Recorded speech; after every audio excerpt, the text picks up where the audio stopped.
مع بعض كباب حلة. عندنا نص كيلو لحمة هنقطع مع بعض حتت صغيرة، هي مكعبات صغيرة، وهنقطع قد نص كيلو لحمة بصل، ونحط حتة سمنة ونشوح اللحمة فيه، وبعدين ننزل عليها بالبصل. هنعملها مع بعض وهتشوف الطريقة. قطعنا اللحمة بالشكل ده مكعبات صغيرة كده، ونشطفها. بسم الله ما شاء الله، نص كيلو عمل بص كمية كويسة. انتوا على قد يعني على قد اللي هياكلوا زودوا، ممكن تعملوا كيلو على قد الايه اللي هياكل. هما دول نص كيلو ما شاء الله، عملوا كمية كويسة والله، يكفي مثلا 3 أفراد. فهنشطفهم شطفة بسيطة كده، ما بحبش اغسل اللحمة اوي، هي اللحمة شطفة بس كده بس، من غير ايد الجزار مش اكتر يعني كده. اللحمة عامة تبقى ممكن ما تغسلهاش خالص لو لسه سخنة كده وجايباها والجزار مثلا لابس جوانتي ولا حاجة، مش مهم تغسليها اصلا بقى. هنجيب بقى حلة على النار، حلة على النار اهو، حطينا فيها حبة زيت وحبة السمنة، وبعدين ينزل بقى عليها بالنسبة فالصدمة كده، بس الزيت تسخن، المادة الدهنية بتاعتنا تسخن شوية كده كده مش كده اهي. ننزل بقى باللحم، بسم الله الرحمن الرحيم.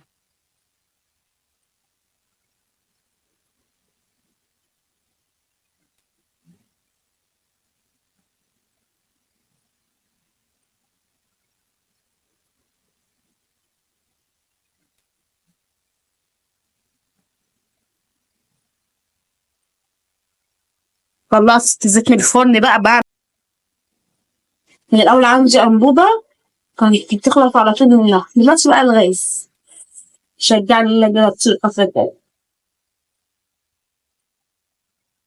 اللحمة سيبها تتشوح براحتها بقى، تاخد مش هعلي عليها النار. الصدمة بتاعتها، وأقطع البصل. طبعا نص كيلو بصل على قد نص كيلو اللحمة، هقطعه جوليان، أحطه بقى على اللحمة بعد ما تاخد اللون البني بتاعها. اللحمة خلاص خدت اللون البني دوت، خدت اللون الحلو ده، ننزل بقى عليها بالبصل. قطعنا البصل مع اللحمة، حطيناه مع اللحمة اهو، يبدأ يتبل بقى، ننزل ميته.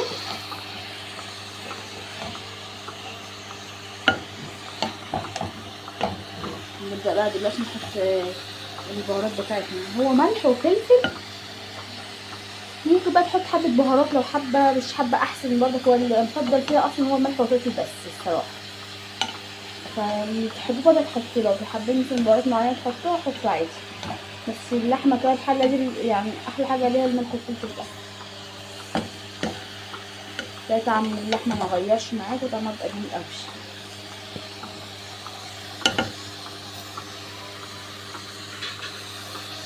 هنا حطيت حبة فلفل اسمر اهو، بس كترت، بحب اكتر حاجة الفلفل الاسمر في الاكل. تشوح بقى مع نفسها كده، وادي عليها النار تنزل ميتها، وبعد شويه بقى تحتاج ميه ولا لا، ممكن ما تحتاجش ميه معايا خالص، يعني هدي عليها وتنزل هي ميتها وتصيف مع ميتها، وممكن احتاج بق ميه صغير كده، كل ما يخلص احط حبه كمان. انا هقطع قرن فلفل بردك عليها عشان انا بحب الحاجه تكون ايه حادقه شويه، مش عايزه خلاص، هو قرن واحد بس كده اديها طعم. ممكن بردك قطايه، فص ثوم كده، يعني نحط فص ثوم دلوقتي واحط قطايه واحط قرن فلفل، الحاجات دي برضه بتخليها جميله. البصله تتبل بس شويه، هبدا احط بردك قطايه وقرن فلفل وفص ثوم، بس حط اول حاجه فص ثوم مع البصله. حطيت هو فص واحد بس، يعني واحده توميه بس اللي حطيتها، تتشوح مع قبل البصلايه، تدي ريحه جميله قوي برضه، طعم جميل. شويه تشوح التوميه، ننزل برضه بالطماطمايه وقبل كده الملح بقى احط في الاخر شويه عشان تستوي بسرعه، يعني قبل ما تستوي مثلا ب10 دقايق كده ولا حاجه، احط عليها الملح. اصل البصل اهو ولا ايه ده لو معانا قل خالص ازاي، ده نص كيلو بصل اقوم حطيته، كانت الحله مليانه، دلوقتي خلاص ننزل ميته وقلب بقى. هنحط طماطمايه قرن فلفل، بيدوا طعم بردك حلو للحم.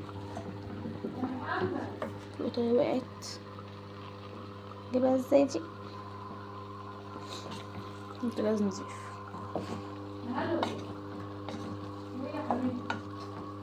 في قلب بعضهم كده، هدي عليهم النار بقى وتعيش مع نفسها بقى. شويه نعمل ايه، حبه رز كده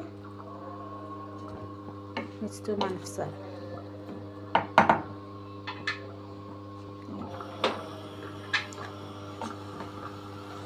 انا مبحطش اكتر من فلفل اسود. اللي حابب يحط بهارات يحط، اللي حابب مش حابب يحط قوطه طماطم ما يحطش عادي، وفلفل برضه.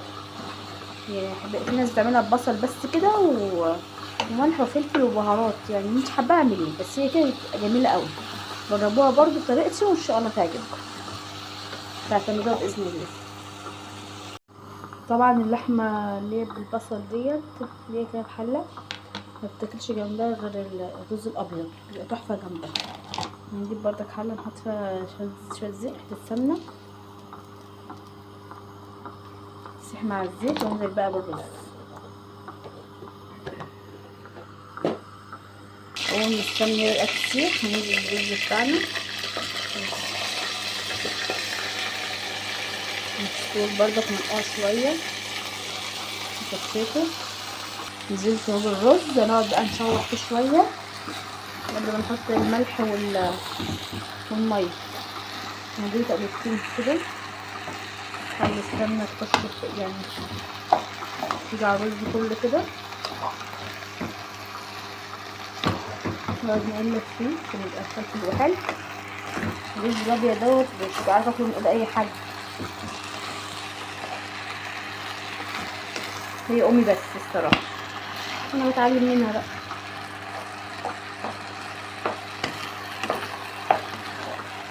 هنقعد نقلب فيه كده. الملح كنا معلقه ملح وسط كده، ولا كبيره ولا صغيره، على قد كميه الرز بتاعتنا. خلاص بصوا الشبكه اهو بقى جميل اهو كده وجميل. ننزل بقى بالميه، شوحنا شويه حلوين يبقى جميل كده كده حلو قوي. نديله تقليبتين كمان على ما الميه ايه تفتح. وده جبت لفت النهارده من السوق بتاع قد كده كيلو ونص، هغسله لسه واحطه بخلله واحد شوربه تمام.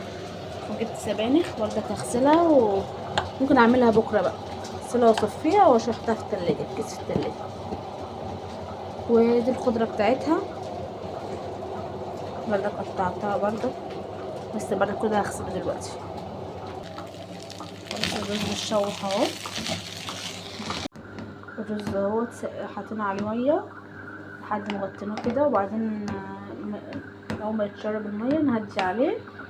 الخطوه دي بقى بعد ما نهدي عليه شويه نقلبه كده. دي التقليبه الوحيده اللي بنقلبها للرز. بعدين نغطيه برضه، نغطي عليه ونسيبه شويه بقى. تمام، هي تقليبه واحده بس.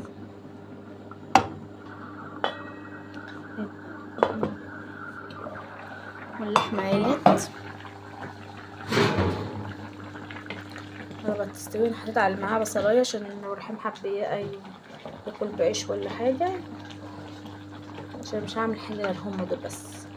عشان حد حب ياكل بالعيش يبقى في بطاطسايه اهو يغمسوها يعني باللحمه.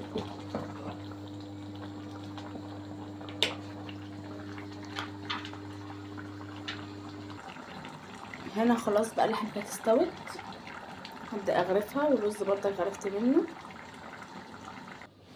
ده هنا الاكل بتاعنا بعد ما استوى. الرز لسه سخن اهو، لسه غرفاه اللحمه والرز الابيض. كان في عندي شويه جرجير كده، قلت جنب الاكل خلاص مرضتش اعمل سلطه ولا حاجه، قلت الخضار اللحمه فيها خضارها وكده. تعالوا بقى اتفضلوا معايا. اللحمه ما شاء الله عليها، بصوا دايبه جميله، دايبه وجميله والله. الطريقه دي جايه تعجبكم قوي. في اصلا حاجات معينه اصلا للحمه ديت، للحمه كده بحله دي. مش عارفه، مش ماسكه التليفون، مش عارفه اعمل اوريكم. سخنة قوي، مش عارفة اعمل فيها حاجة، بس ما شاء الله عليها والله جميلة قوي. اتفضلوا معانا.